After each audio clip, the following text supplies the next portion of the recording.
What is up, everybody? It is Zachary Reality, and welcome back to Zachary Reality. We are here with Maria Grace from Deal or No Deal Island. How are you doing today? I'm doing good, all considering. Right. Well, I just watched the episode and I watched your Instagram stories, so I have a lot of questions. It feels like it's a big day for you announcing this breakup. You're watching with Dr. Will. Like, I don't even know where to start, but like, what do you make of all of this mess? Oh, it's been a lot, honestly, but it's been a lot waiting. I mean, I've known what's happened and what's happening behind the scenes for a while, so I just knew, the day after the show, this episode releases, it was going to go crazy. Right. And how do you keep that a secret for X amount of months?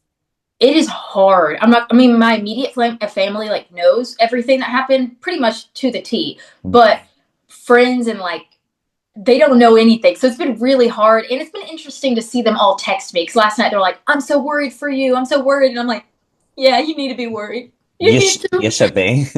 Yeah. How did you get on Deal or No Deal Island to begin with? How did you get cast on the show? Yeah, I was sitting in my bathtub. I used to be a fireman for about Mm, 3 years full time. And then I got off a 48-hour shift and I was taking a bath watching The Bachelor. And then mm, a commercial came across The Bachelor and said, if you want to be on Deal or No Deal Island season 2, apply on this link.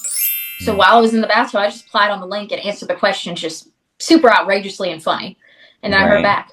Right. So I want to talk about your elimination. Dr. Wilt picked you so fast. It really looked like he was going to pick CK. Were you completely blindsided? What was your reaction? Did you think he was joking, especially by his tone? Yeah, I thought he was joking because he did the joke before where he hit the button and everyone was mad at him. He was like, that was a prank. And we're all like, you suck. You're literally an awful person. Hmm. So then when he said that, I think they cut this part, but everyone was like, he's kidding, right? Like, it's a joke. Like, he's playing a joke again. And then Joe's like, no, I mean, that was his cue. So that really does count. And then I was like, wait, what?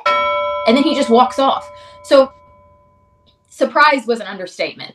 I was crushed, as you can see me saying, he's a garbage person in general. It's not just his act. Like, I mean, I was really upset.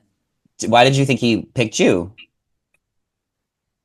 I think he did just because he wanted the shock factor, just like Dixon picked Storm. And I did not know that so many people were after the family. You don't see those kind of things. It's like really all the confessionals. So seeing Seychelle really run that, I was like, okay, I could see how he would want to do that.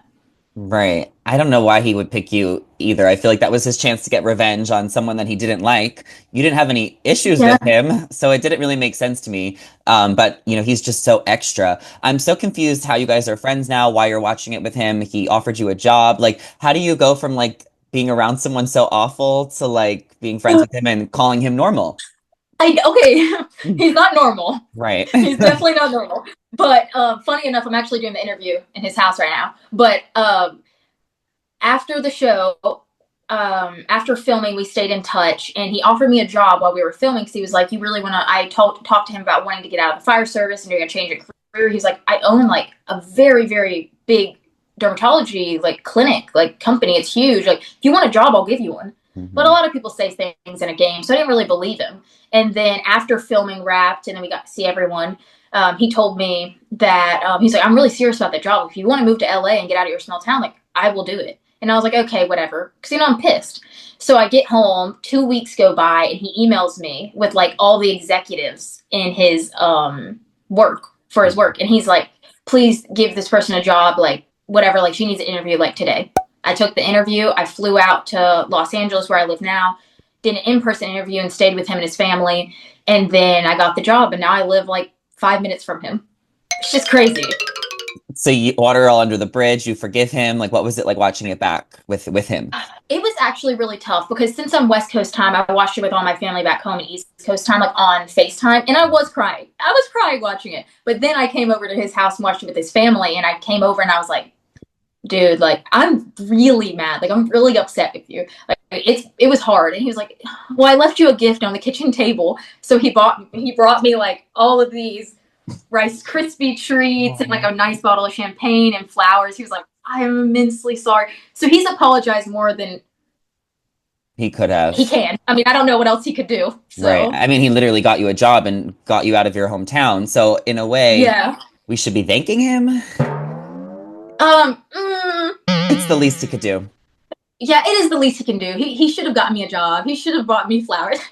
Right.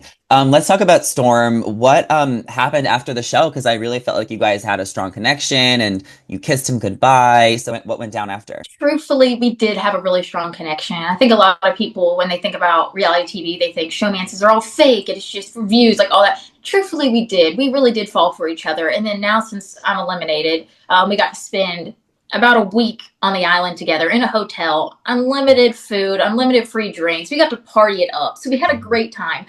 But meeting someone in a situation where it's not the real world, one, it's a game. And then once you get kicked out, you're re-meeting this person because they're like, oh, this is what I really do for work. This is who I really am. Because I mean, it is a show. You're playing characters. Mm. And then once I moved to LA and him coming out and supporting me and visiting me, we had a long real world talk.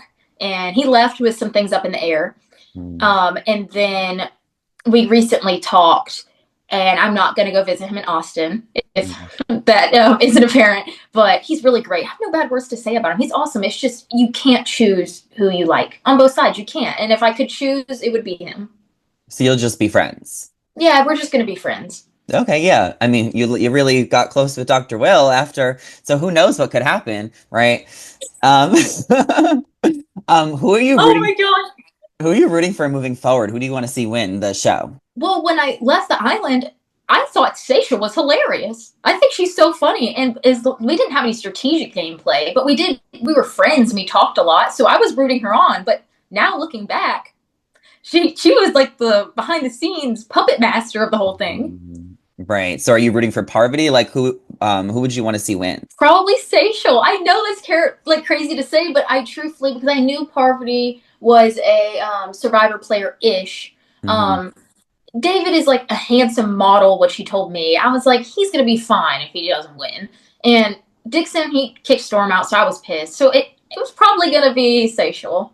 Right. What did you make of that conversation about the whole Australian Survivor thing and explaining Survivor to him? You know, it got a lot of people laughing. Yeah, it's very obvious I've never watched Survivor because I didn't even explain it right.